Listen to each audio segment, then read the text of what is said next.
यह गाथा है गोंडवाना की उस पवित्र भूमि की, जहाँ शौर्य की गूंज हर घाटी और जंगल में सुनाई देती थी, जहाँ बेटियां सिर्फ घरों की शोभा नहीं बल्कि रणभूमि की ध्वजा बनती थीं। यह कहानी है उसी पवित्र भूमि से जन्मी रानी दुर्गावती की, जिन्होंने बचपन से ही अदम्य साहस और अपराजेय जज्बे की मिसाल पेश की। वो नन्ही लड़की जिसने डर को कभी अपने पास भटकने नहीं दिया और हर कदम पर यह साबित किया कि साहस उम्र का मोहताज नहीं होता। क्या आप जानते हैं कैसे अपनी छोटी सी उम्र में ही उन्होंने अपने अदम्य साहस और अपार बुद्धिमत्ता से पूरे राज्य को स्तब्ध कर दिया था? तो अंत तक जुड़े रहे हमारे साथ, क्योंकि यह सिर्फ एक कहानी नहीं, यह इतिहास के उन सुनहरे पन्नों की झलक है जो रानी दुर्गावती के बचपन की अद्भुत गाथाओं से सजी है। तो बात है साल 1524 की, जब कालिंजर किले के समीप स्थित दुर्गा मंदिर से राजा कीर्तिदेव सिंह चंदेल मां भवानी की पूजा करके किले की ओर लौट रहे थे। उस समय उनके साथ अनेक पंडित और सैनिक भी चल रहे थे। पूरा किला भक्ति और श्रद्धा के माहौल में डूबा हुआ था। इसी बीच महल में अचानक हलचल मच गई। महारानी को प्रसव पीड़ा शुरू हो चुकी थी। कुछ समय बाद एक ढाई दौड़ते हुए आई और ऊंचे स्वर में खुशी का समाचार सुनाया, महाराज की जय हो, कन्या रत्न का जन्म हुआ है। हालांकि महाराज को पुत्र प्राप्ति की इच्छा थी, जो सिंहासन पर बैठकर उनके वंश की कीर्ति को आगे बढ़ा सके, लेकिन कन्या के आगमन ने भी उन्हें हर्ष और गर्व से भर दिया। महल में शीघ्र ही ज्योतिषियों को बुलाया गया। उन्होंने भविष्यवाणी की, यह कन्या तेजस्वी होगी, यह प्रजा का सम्मान और प्यार प्राप्त करेगी और उसका नाम सदियों तक इतिहास में अंकित रहेगा। हालांकि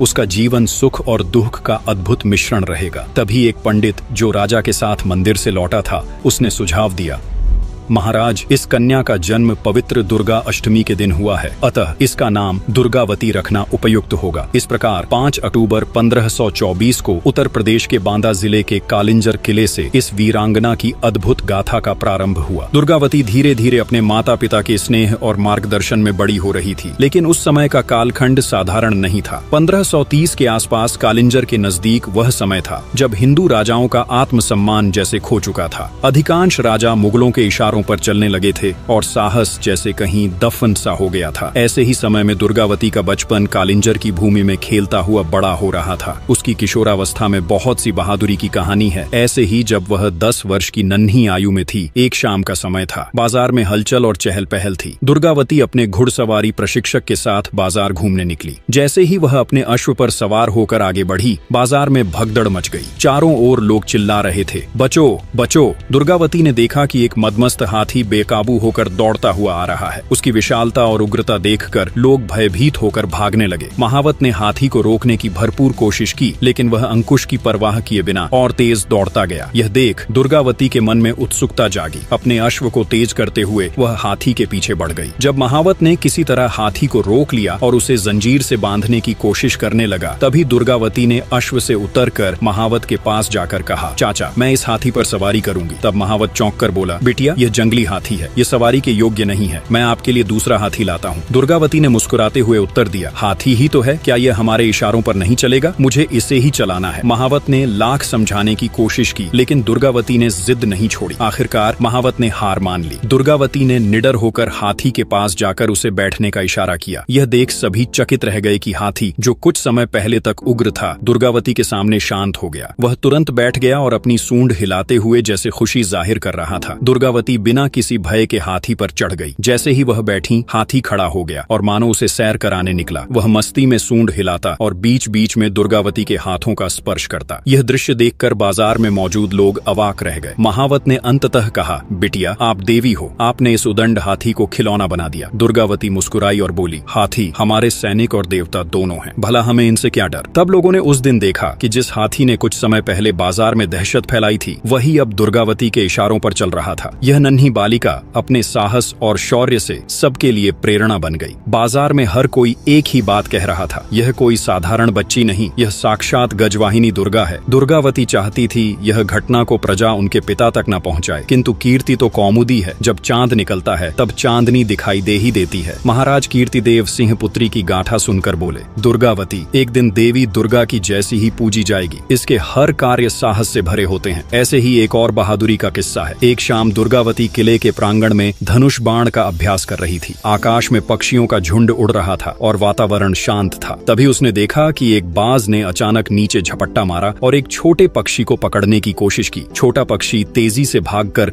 एक झाड़ी में छिप गया। बाज कुछ देर आसमान में मंडराता रहा और फिर से उस पक्षी पर झपट पड़ा। यह दृश्य दुर्गावती से देखा नहीं गया। उसने तुरंत अपने धनुष पर बाण चढ़ाया और बाज पर निशाना साधकर छोड़ा। बाण बिजली की तरह सीधा जाकर बाज की गर्दन में लगा और बाज वहीं धराशायी हो गया। यह देख पास खड़े उनके गुरु ने कहा, राजकुमारी, आपकी विद्या में तो गुरु भी शिष्य बन जाए। दुर्गावती की शिक्षा घर में ही प्रारंभ हुई।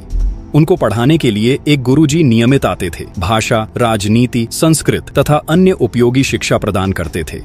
साथ ही शौर्य, पराक्रम, घुड़सवारी, तलवारबाजी, तैराकी आदि की शिक्षा का भी समुचित प्रबंध था। दुर्गावती स्वयं भी शारीरिक शिक्षा में निपुण थीं। जहां पर वह 13 वर्ष की अवस्था में वाल्मीकि रामायण को पढ़ लेती थीं, तो वहीं पर तलवारबाजी में उसके सामने अच्छे अच्छे योद्धा नहीं टिकते थे। ऐसे ही एक दिन राजकुमारी दुर्गावती ने सुना कि समीप के गांव में एक बाघ ने कई लोगों पर हमला किया है। तब उसने महाराज से कहा, पिताजी, मुझे उस बाघ का शिकार करने की अनुमति दीजिए। महाराज, जो अपनी पुत्री की निडरता से परिचित तो थे, परंतु चिंतित हो गए। उन्होंने कहा, बेटी, अभी तुम्हारी आयु बाघ का सामना करने योग्य नहीं है। मैं स्वयं शिकार के लिए जाऊंगा, लेकिन तुम मेरे साथ देखने चल सकती हो। इसके बाद महाराज शिकार दल के साथ गांव की ओर रवाना हुए और दुर्गावती भी उनके साथ गई। उस समय रामचेरी राजकुमारी दुर्गावती की सबसे अच्छे सहेली और साथी में से एक थी। हर समय उनके साथ रहती थी। गांव पहुंचने पर एक मचान तैयार किया गया और शिकार के लिए बकरी को बांधा गया। दुर्गावती और रामचेरी को एक ऊंचे मचान पर बैठा दिया गया ताकि वे शिकार का दृश्य देख सकें। कई घंटे बीत गए, लेकिन बाघ का कोई अता पता नहीं था। सबकी आंखों में थकान झलकने लगी। दुर्गावती को यह प्रतीक्षा असहनीय लगी। उसने रामचेरी से कहा, यहाँ बैठे रहने से कुछ नहीं होगा, हमें खुद आगे बढ़ना चाहिए। तब दोनों मचान से नीचे उतरी और सावधानी पूर्वक जंगल के भीतर चल पड़ी। कुछ ही देर में सामने से बाघ आता दिखाई दिया। रामचेरी घबराकर बोली, राजकुमारी, वह बहुत पास है। दुर्गावती ने तुरंत उसे पेड़ पर चढ़ने का आदेश दिया और स्वयं बाघ का सामना करने के लिए तैयार हो गई। उसने अपना बायां पैर दृढ़ता से जमीन पर टिकाया, धनुष पर बाण चढ़ाया और पूरी एकाग्रता के साथ बाघ पर निशाना साधा। बाण बाघ की गर्दन में इतनी तीव्रता से लगा कि उसकी दहाड़ जंगल में गूंज उठी। बाघ ने अंतिम बार उछाल मारी और वहीं ढेर हो गया। सैनिक और महाराज कीर्तिदेव सिंह तुरंत वहां पहुंचे। बाघ की हालत देखकर महाराज समझ गए कि दुर्गावती ने यह असाधारण शिकार किया है। उन्होंने अपनी पुत्री को गले लगाते हुए कहा, आज तुमने साबित कर दिया कि तुम केवल मेरी पुत्री नहीं बल्कि मेरे राज्य का भविष्य हो। 14 वर्ष की आयु में दुर्गावती न केवल शारीरिक रूप से सशक्त थी बल्कि अपने विचारों में भी परिपक्वता दिखाती थी। महाराज कीर्तिदेव सिंह को विश्वास हो गया था कि उनकी यह तेजस्विनी पुत्री एक दिन कालिंजर की महान रानी बनेगी।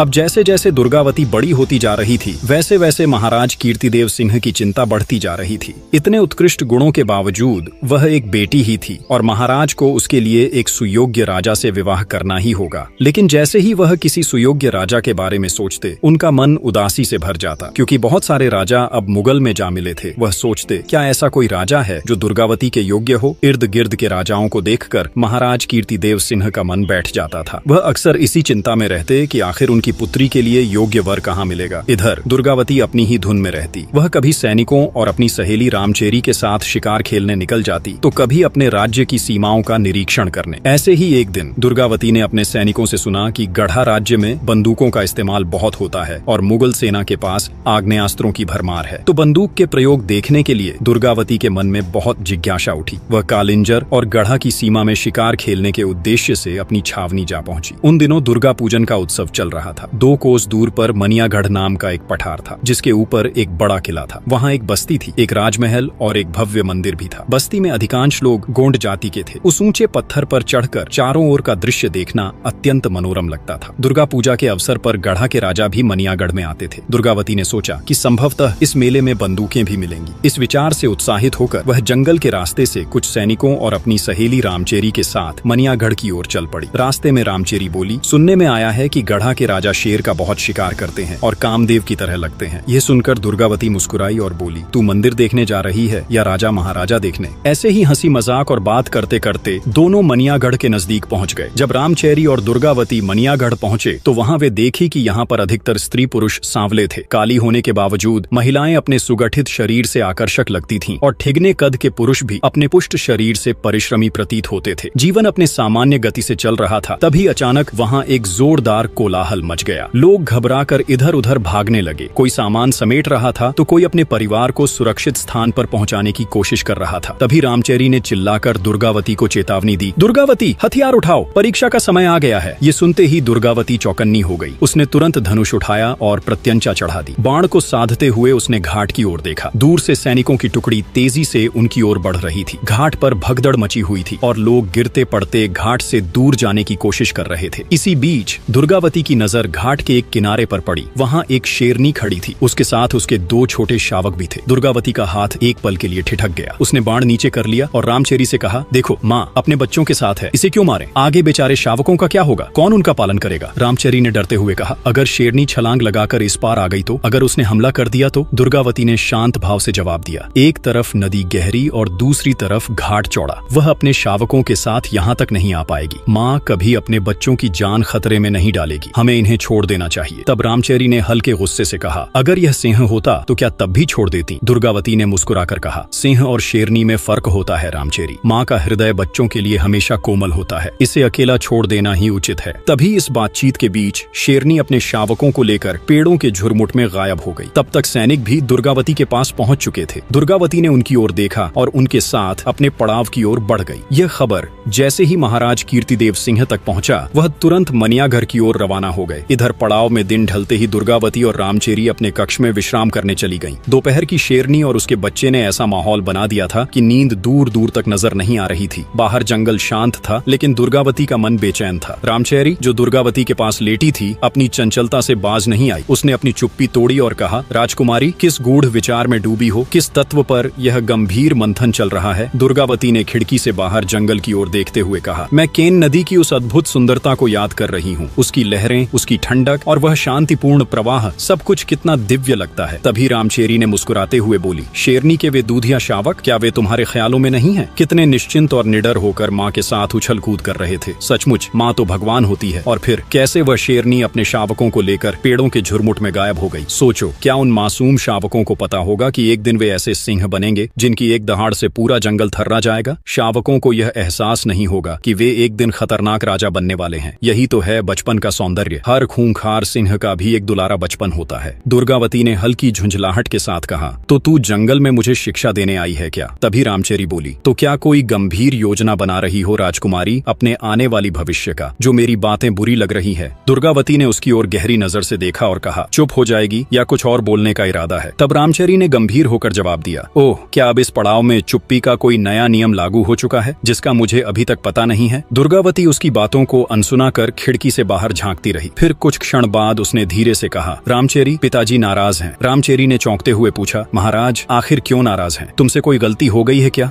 तब दुर्गावती बोली कि उस बुढ़ू राजा को लेकर रामचेरी, जो हमेशा मजाक का कोई मौका नहीं छोड़ती थी, इस बात पर खिलखिलाकर हंस पड़ी और दुर्गावती के पास लिपटते हुए बोली, अच्छा, वही राजा सरकार जिन्होंने तुम्हें विवाह का प्रस्ताव भेजा था? दुर्गावती ने उसे घूरते हुए कहा, बहुत न उछल। रामचेरी ने अपनी हंसी रोकते हुए बोली, किसने कहा कि हमारे होने वाले जीजा सरकार बुढ़ू हैं? दुर्गावती ने झल्लाकर जवाब दिया, बुढ़ू का नक्शिक वर्णन तो मैंने तेरी ही जलती जुबान से सुना था। रामचेरी ने शरारती मुस्कान के साथ कहा, अच्छा, तो अब फिर से सुनने की इच्छा है क्या? चल सुन ले, पर जोर जोर से, ताकि आपके पिता भी पर्दे के पीछे से भी सुन ले। तब दुर्गावती ने उसकी इस बात पर सिर पकड़ लिया और कहा, चुप रहेगी या नहीं? लेकिन रामचेरी कहाँ रुकने वाली थी। वह तो दुर्गावती को छेड़ने का कोई मौका नहीं छोड़ती थी। उसने नाटकीय अंदाज में कहना शुरू किया, तो सुनो राजकुमारी, राजा साहब बहुत बड़े जमींदार हैं। उनके पास हजारों खेत हैं और भैंसों का कारोबार ऐसा है, उनकी 4 रानियां पहले से ही राजमहल में विराजमान हैं। उनमें से 2 ने तो माला झपकर राजमहल को पूरी तरह आध्यात्मिक बना दिया है। दुर्गावती ने बिच में ही व्यंग्य भरे स्वर में कहा, और कुछ? अब बस भी कर। रामचेरी ने उसकी बात अनसुनी कर दी और बोलती रही, राजा साहब बड़े लज्जालू भी हैं। आगे के दांत गिर गए हैं तो बात करते वक्त मुंह छुपाते हैं। सोचो कितना शर्माने वाला राजा है। ये सुनकर दुर्गावती ने गुस्से से कहा, दांत भी नहीं है? तभी रामचेरी ने शरारत भरे अंदाज में कहा, अरे, उनके दांत हिलकर नहीं टूटे, बल्कि शिकार के दौरान मुख से बाहर हो गए। अब तो बेचारे शिकार भी नहीं कर पाते। तब दुर्गावती ने चौंकते हुए पूछा, भला ऐसा क्यों? रामचेरी ने आंखें मटकाते हुए कहा, क्योंकि उन्हें दूर का धुंधला दिखाई देता है, और हाँ, सिर के बाल भी अब लगभग नदारद हो चुके हैं। कभी कभी तो उन्हें देखकर ऐसा लगता है जैसे वे किसी तपस्वी राजर्षि की प्रतिमा हो। दुर्गावती इस पर गुस्से में आ गई और जोर से बोली, ऐसे खूसट राजा से मैं अपना विवाह नहीं करूंगी। दुर्गावती की तेज आवाज सुनकर रामचेरी अचानक चुप हो गई। कमरे में एक अजीब सी खामोशी छा गई। दोनों सहेलियां बिना कुछ बोले महाराज कीर्तिदेव सिंह की प्रतिक्रिया का इंतजार करने लगी। यह तो तय था कि दुर्गावती की आवाज महाराज के कानों तक जरूर पहुंच चुकी थी। दुर्गावती की तेज आवाज से महाराज कीर्तिदेव सिंह अपने कक्ष से बाहर निकले। उनके चेहरे पर हल्की चिंता की लकीरें साफ झलक रही थीं। कीर्तिदेव सिंह के मन में अपनी बेटी के विवाह की चिंता हमेशा बनी रहती थी। कई प्रतिष्ठित क्षत्रिय घरानों से रिश्ते आए थे, लेकिन या तो उनमें वह तेज नहीं था जो क्षत्रिय राजाओं का होना चाहिए, या फिर वे मुगलों के अधीन हो चुके थे। दुर्गावती ने भी ऐसे सभी प्रस्ताव ठुकरा दिए थे और यह बात महाराज को भीतर ही भीतर खलती थी। उधर मौका पाकर दुर्गावती और रामचेरी कक्ष से बाहर निकल आईं। दोनों सहेलियां वे धीरे धीरे चलती हुई उस ओर पहुंची जहां महाराज कीर्तिदेव सिंह एक कुर्सी पर गहरे विचारों में डूबे बैठे थे। दुर्गावती ने नजदीक आकर नम्रतापूर्वक कहा, पिताजी, मेरी मनियागढ़ पर्वत की देवी माँ के दर्शन करने की इच्छा है। कल सुबह मैं रामचेरी और कुछ सैनिकों के साथ वहाँ जाना चाहती हूँ, कृपया अनुमति दें।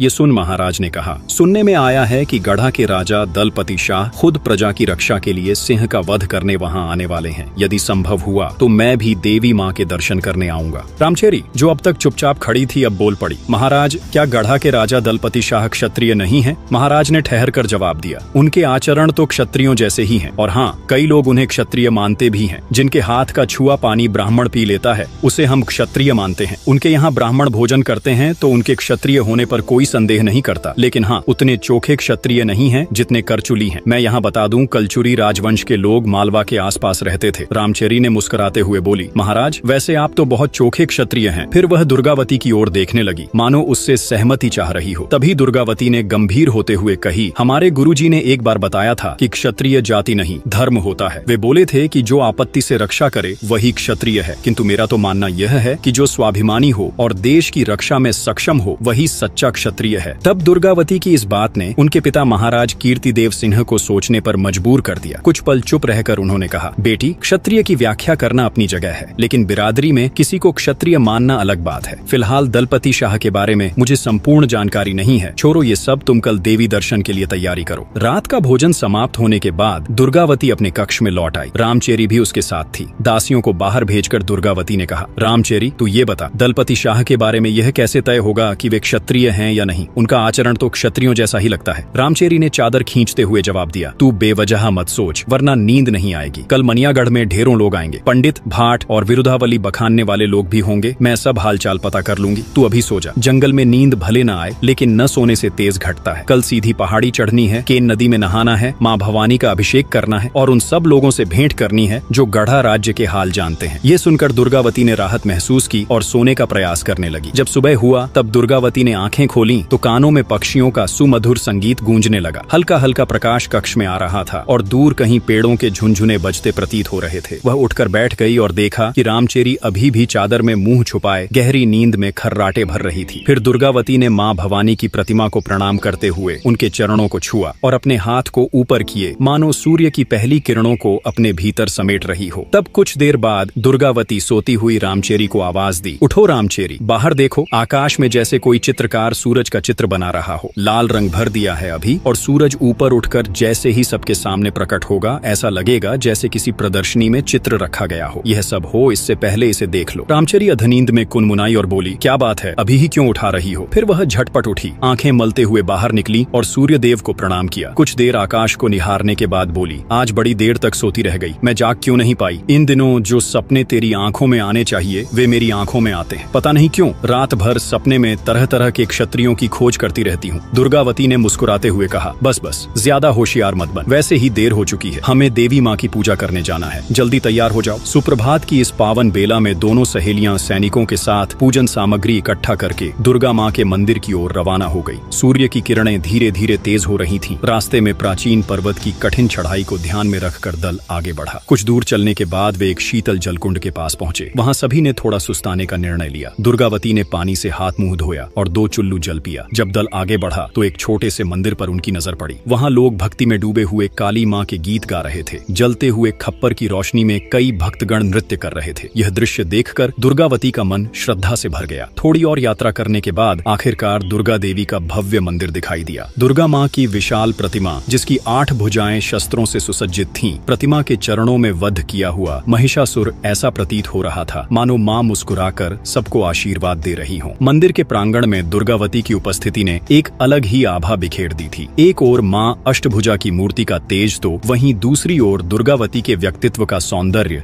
जैसे एक दूसरे के पूरक लग रहे थे। भक्तगण कभी मां अष्टभुजा की ओर निहारते तो कभी दुर्गावती की ओर। ऐसा प्रतीत हो रहा था मानो दोनों में कोई भेद नहीं बल्कि दोनों एक ही स्वरूप की प्रतिछाया हों। मां अष्टभुजा की पूजा करके दुर्गावती और रामचेरी पहाड़ी के मंदिरों से निकलने के बाद वहां एक जंगल के रास्ते महादेव और भैरव बाबा का दर्शन करने के लिए निकल गई। जंगल के कठिन रास्ते में उनके साथ कुछ सैनिक भी थे जो उन्हें घेर कर उनकी सुरक्षा का ध्यान रख रहे थे। चलते चलते दुर्गावती ने कुछ क्षणों के लिए रुककर रामचेरी से पूछा, मेरी धनुष बाण कहाँ है? एक सैनिक तुरंत आगे बढ़ा और उनके धनुष बाण लेकर आया। दुर्गावती ने अपने धनुष को कसकर धारण किया और अपने कंधे पर टूनीर बांधकर वीर वेश में आगे बढ़ी। रामचेरी ने मुस्कुराते हुए कहा, अब आप दुर्गा माँ का स्वरूप लग रही हैं। अभी तक तो आप दुर्गा की भक्त दिखाई दे रही थीं। थोड़ा और आगे बढ़ने पर जंगल की एक घनी छाया के नीचे वह रुकी। पीछे के सैनिक और दासियां कुछ दूरी पर थीं। तभी अचानक बाईं ओर के झाड़ियों से तेज आवाज सुनाई दी। ऐसा लग रहा था जैसे कोई भारी जानवर झुरमुट से निकल कर आ रहा हो। आवाज के साथ साथ दूर से कुछ लोगों के शिकार के हांके की ध्वनि भी साफ सुनाई दे रही थी। तब दुर्गावती सतर्क हो गई। उसने अपने तूनीर से एक नुकीला बाण निकाला और धनुष पर बाण को चढ़ाते हुए बोली, रामचेरी, घबराने की जरूरत नहीं, मैं हूं ना, मेरे बाणों के सामने कोई भी टिक नहीं सकता। कुछ ही क्षणों में एक लंबा और बलशाली नर शेर झाड़ियों से निकलकर सामने आ गया। शेर के गरजने से पूरा जंगल गूंज उठा। दुर्गावती ने अपनी आंखों में अदम्य साहस भरते हुए धनुष की डोरी खींची और पूरी ताकत से बाण को छोड़ा। बाण बिजली की गति से निकलकर शेर की गर्दन में ढंस गया। शेर दर्द से कराहता हुआ गिरने लगा। तभी जंगल के दूसरी ओर से कुछ हलचल हुई। घोड़ों की टापों और पैरों की आवाज के साथ एक शिकारी पुरुष और उसके पीछे चल रहे कई लोग वहां पहुंचे। वे सब चुप होकर दृश्य को देख रहे थे। उनमें से एक ने कहा, महाराज, आपने तो अद्भुत पराक्रम दिखाया। इतने विशाल शेर का वध केवल एक बाण में कर दिया।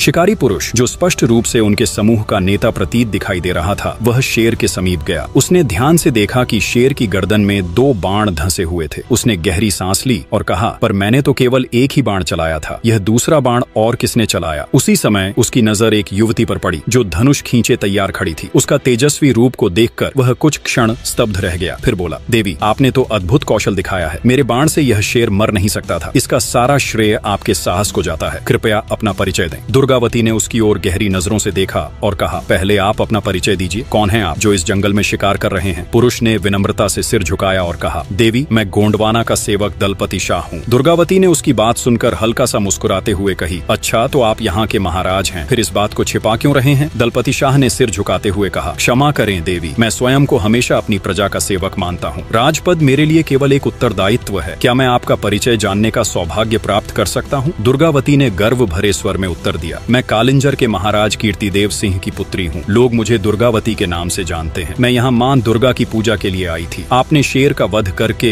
मेरी प्रजा की रक्षा की है, इसके लिए मैं आपकी आभारी हूँ। दलपति शाह ने आदर पूर्वक कहा, देवी, यह तो आपकी विनम्रता है। वस्तुतः आपके बाण ने ही शेर को घातक चोट पहुंचाई थी। मैंने तो केवल इसे अपने बाण से नियंत्रित किया। शेर को मारना आवश्यक था क्योंकि यह मेरी प्रजा के लिए बड़ा खतरा था। फिर दुर्गावती ने रामचेरी और सैनिकों की ओर देखा और फिर दलपति शाह से कहा, मुझे आज अपने पड़ाव पर लौटना है और भोले बाबा का दर्शन भी करना है। दलपति शाह ने विनम्र स्वर में पूछा, क्या आपका अश्व साथ में नहीं है देवी? दुर्गावती ने शांत भाव से उत्तर दिया, मैं केवल पूजा करने के लिए निकली थी, अतः अश्वारोहण को स्थगित रखा था। हमारा पड़ाव पास ही है, यदि आप वहां आना चाहें तो आपका स्वागत है। दलपति शाह ने तुरंत उत्तर दिया, यदि आप मेरे अश्व पर सवारी करना स्वीकार करें तब आपका स्वागत करना मेरे लिए सौभाग्य होगा। दुर्गावती ने मुस्कुराते हुए बोली, मेरा मन आज अश्वारोहण का नहीं है, किंतु आपका अश्व निश्चित ही दर्शनीय है। दलपति शाह ने गर्वित स्वर में कहा, यह ऊंची प्रजाति का अश्व है देवी, इसकी गति और शक्ति अद्वितीय है। दुर्गावती मन ही मन विचार करने लगी। जाति, प्रजाति और ऊंच नीच की यह समस्या अब तक पीछा नहीं छोड़ रही। फिर उन्होंने दलपति शाह की ओर देखा और गंभीर स्वर में कहा, महाराज, कभी आपके इस अश्व को अवश्य देखूंगी, फिलहाल मुझे अनुमति दें। यह कहते हुए दुर्गावती ने दलपति शाह की ओर एक बार फिर देखा, मानो उनके चेहरे को अपने मन में अंकित कर रही हो। इसके बाद वह बिना कोई और बात किए अपने पड़ाव की ओर बढ़ गईं। उनके पीछे रामचेरी और सैनिक सैनिक भी चल पड़े। दलपति शाह वहीं खड़े रह गए। उनकी आंखें दुर्गावती के तेजस्वी व्यक्तित्व पर ही स्थिर थीं। जब तक दुर्गावती पेड़ों की ओट में छिप नहीं गईं, दलपति शाह की नजरें उनका पीछा करती रहीं। उनके जाने के बाद उन्होंने गहरी सांस ली और अपने सेवकों की ओर देखते हुए उन्होंने कहा, शेर का शिकार तो राजकुमारी दुर्गावती ने किया, लेकिन उन्होंने उसका श्रेय मुझे देकर अपनी विनम्रता दिखाई। उनके जैसा अद्वितीय साहस और सौम्यता मैंने अपने जीवन में कभी नहीं देखी। उनकी यह पहली भेंट भविष्य की कई कहानियों की नींव रख रही थी, जहां वीरता और कर्तव्य की मिसालें आने वाले समय में घड़ी जाने वाली थीं। आगे के भाग में हम जानेंगे कि कैसे रानी दुर्गावती दलपति शाह की अर्धांगिनी बनी और कैसे उन्होंने एक रानी के रूप में गोंडवाना के लिए हर विपत्ति का साहस पूर्वक सामना किया, कैसे उनका नेतृत्व गोंडवाना को समृद्धि की ओर ले गया और कैसे उनकी वीरता ने उन्हें अकबर जैसे बलशाली सम्राट से टकराने का साहस दिया। तब तक आपसे एक विशेष निवेदन है, कमेंट करके जरूर बताएं कि रानी दुर्गावती की इस प्रेरणादायक गाथा के बाद आप किस वीर या वीरांगना की कहानी सुनना चाहेंगे। और यदि आप बुंदेलखंड के अमर योद्धाओं आल्हा उदल की गाथा सुनना चाहते हैं तो स्क्रीन पर दिख रहे वीडियो पर जरूर क्लिक करें। वीडियो देखने के लिए आपका बहुत बहुत धन्यवाद। अगले शनिवार के दिन फिर मिलेंगे एक और ऐतिहासिक गाथा के साथ। तब तक आप अपना ख्याल रखिए।